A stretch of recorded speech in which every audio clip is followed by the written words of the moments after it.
So continuing with order of operations, it's really important to just practice a lot of these and kind of get used to this process of going through PEMDAS.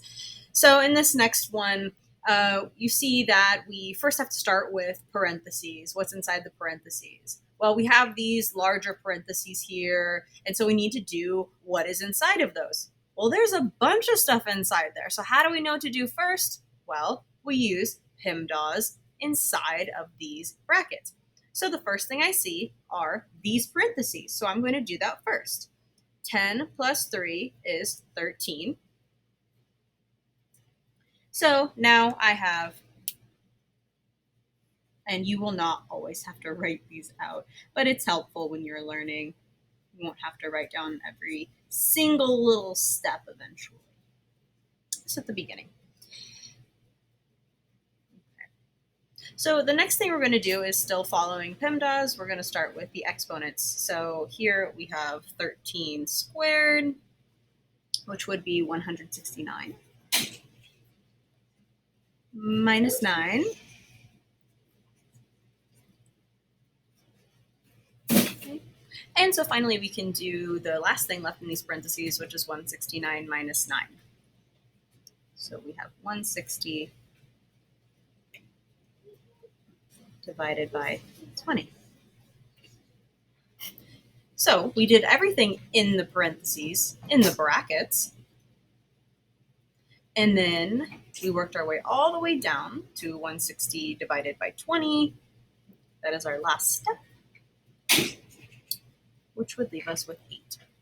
So the biggest thing here is, what do you do when you're working inside of brackets like this? You just use PEMDAS within those brackets and go in that order.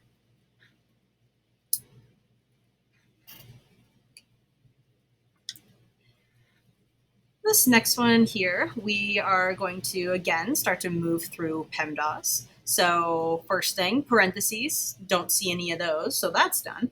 Next thing, exponents, absolutely have some exponents. So I'm going to rewrite these with those exponents, without those exponents.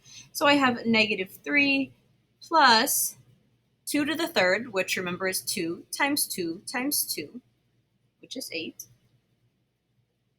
minus 8, plus 7 to the second, which is 7 times 7, 49. Okay.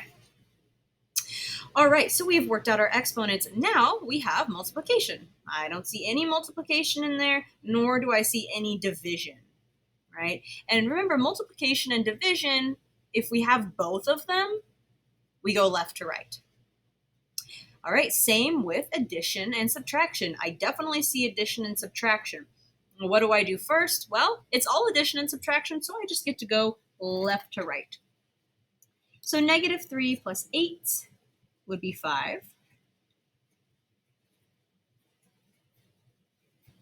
And then we have 5 minus 8, which is negative 3. Finally, ending at negative 3 plus 49, 46. So again, working with order of operations is just a lot of practice.